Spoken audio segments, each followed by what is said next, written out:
Hello, it is Tuesday. No, is it Monday? Is it Tuesday? I don't know. This whole weekend's a blur. It's Monday. This is what happens when you're shut in for so long. Though I actually have to say, today, Monday, was a crazy busy day. All these child abuse cases are going through the roof here now. It's kind of because people are locked up and they're starting to do stuff to each other. And they're calling me more and more and more and more for these cases. And I got workers are actually requesting me. And they're actually working around their schedule so they can have me because, needless to say, I've been doing this interpretation for quite a few years, like 14 years now.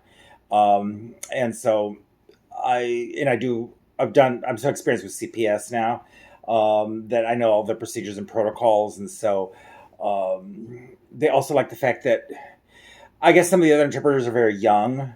And because I'm not young, I guess someone my age, when I go in, carries a bit of an authority just because of my age. And I hate to say it, but a lot of Hispanics, especially the lesser educated Hispanics from rural parts of Mexico or Latin America, are still operating under the machismo syndrome, which is a misogynistic way of how men view women. So having a male interpreter having to talk to a family, to the father of the family, who's another male who thinks of himself as the ruler and the king, when you have a female CPS worker talking to the gentleman, he sometimes can be a little bit dismissive.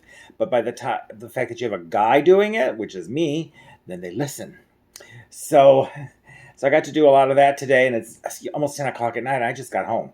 So I've been very busy doing that. But, I was thinking today, because I was talking to some people, and we did have another placement that we had to do today from a family that's from Mexico, from rural Mexico, not too far from where I grew up. And I don't know, I jogged my memory because they were talking about schooling system in Mexico and how things were different. I was thinking my mother down there growing up was an English teacher, but she ended up running this school for a trade school that was for bilingual secretaries. Because in Irapuato, the Del Monte canning factory was a major employer, and Del Monte lies in the canned goods that you see on the shelves here in the United States. A lot of that stuff is canned in Irapuato and then shipped to the United States. So, and all over Mexico and Latin America too. So there was a lot of international business, even though it was a small town, because of the agricultural lands. And there was always a need for bilingual people. So this company, or these two gay men, actually, that from Toluca, Mexico, opened the Instituto Norteamericano de Estudios Bilingües, the North American Institute of Bilingual Studies. And basically they trained secretaries, bilingual secretaries. And then they opened a second location in the town of Irapuato because they knew there was enough trade with the United States that there was a need for English to be spoken in that town.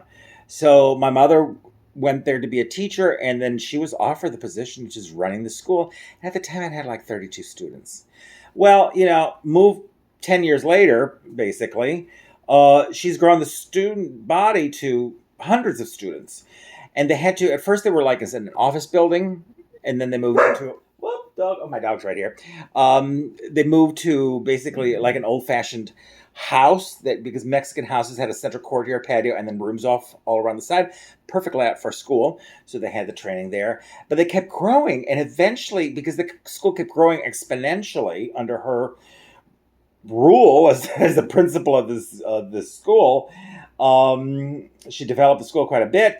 They went ahead and expanded into what was called the House of Inquisition, which was literally, that's what that building was. It was the original House of Inquisition in Irapuato. This beautiful neo-Baroque building carved out of rose sandstone and rose granite. Spectacular building with this pink hue. But it was in major disrepair because it had been abandoned for decades. And so it became this enormous trash pile in the middle courtyard there. Well, she was in charge of doing the renovation of the building to bring it up to modern day standards for classes, but also restoring the building to its original former glory. And we're talking spectacular old building. It was hundreds of years old. Beautiful, beautiful. And now that building is a museum. The Museum of the City of Irapuato is housed in that building. And credit is given to my mother for basically saving the building that was there was a debate whether to demolish it or do something with it. And because the school moved there, they saved the building. And so she has her legacy in Irapuato for having saved this glorious piece of neo-Baroque architecture it's a stunning building. You can Google it and just see pictures of this gorgeous building. Anyway, so some of the funny stories in this place. The problem we had with the building, I say we because I was there a lot as a kid.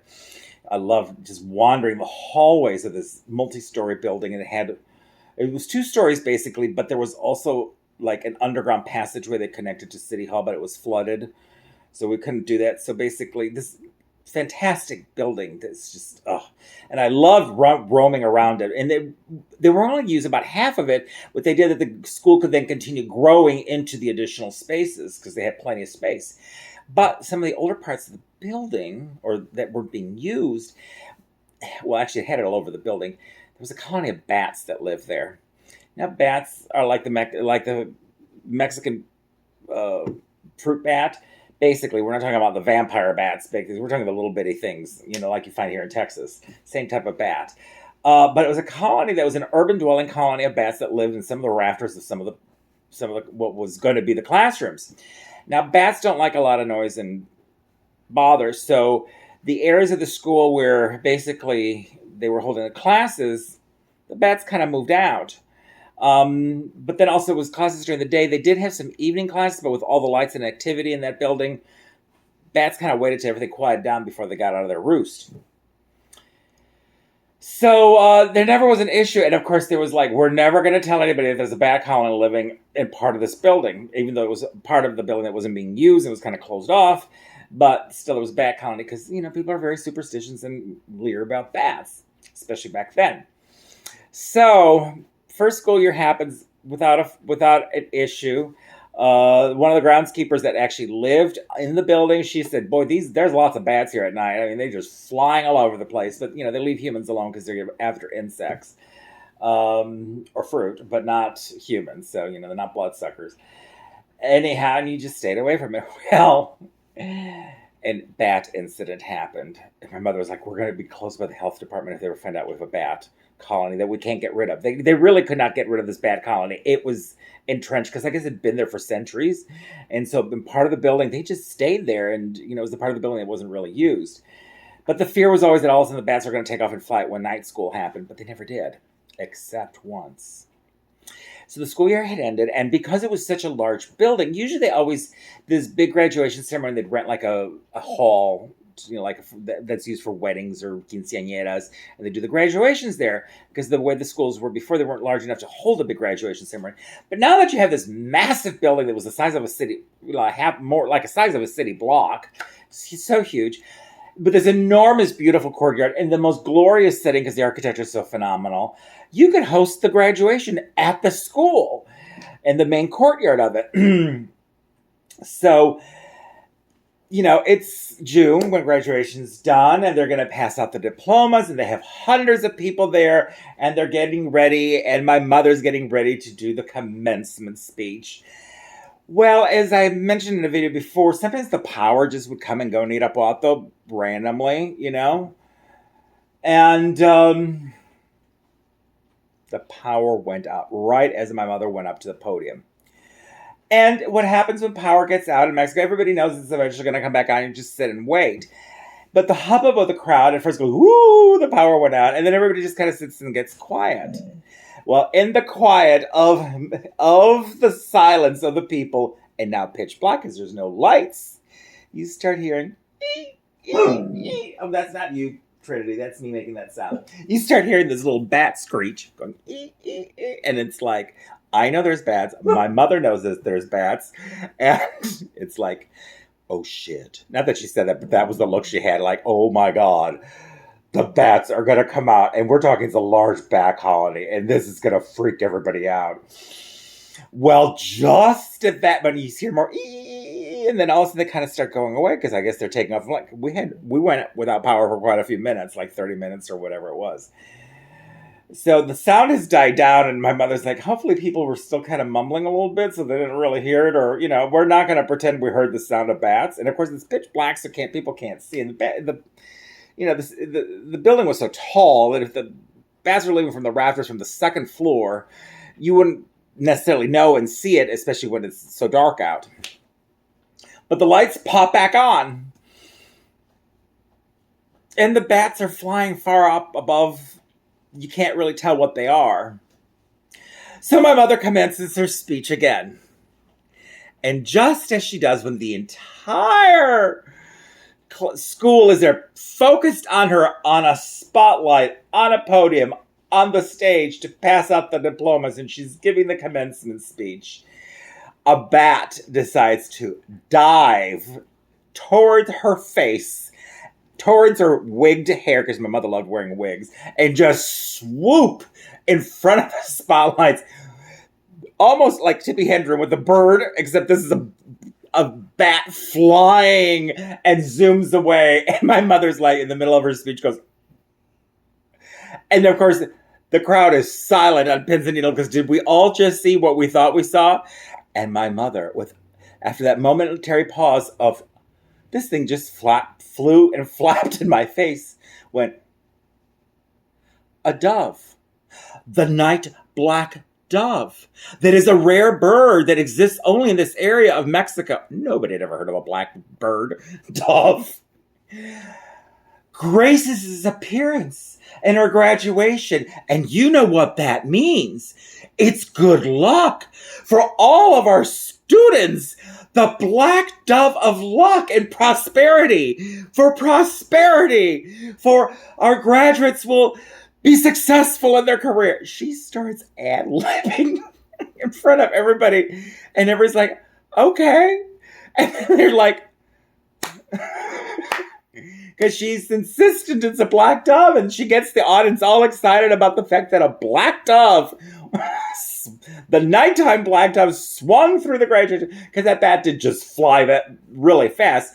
We knew it was a bat, but if you're not expecting a bat and you see something fly that fast in front of somebody with wings and it's black, you're not going to necessarily know it's a bat, but we sure did, and some of the staff knew it was.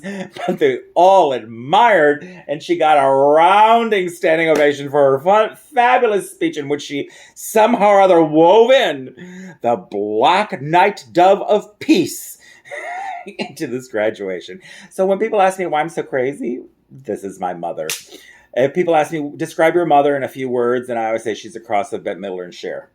But she looks kind of like Debbie Reynolds. So anyhow, that's my mother. You've seen pictures or videos of her, but when she's on point and in front of an audience, and she's got an audience listening to her, she can tell the best stories and entertain a group of people. So yeah, so that's a memory from Mexico that I thought I would share, because as I was talking about school in Mexico to people today, that just brought up that memory, and I thought I'd have to share it. So anyhow, numbers in COVID are still a disaster. The governor has now promised he will not shut down anything. He might give leeway to certain counties to take a little bit more action, but he's not supporting any shutdown. So as our cases still are going through the roof, and we now have federal officials help, or federal assistance at the hospital. So that's the news on the COVID front. Anyway, I'm signing off. Have a good evening. If you watch this tomorrow, good morning or good afternoon. Like, subscribe. Thank you for the new subscriptions. I love you guys. Ring the notification bell so you can be notified of any future videos. And I will talk to you soon. Bye.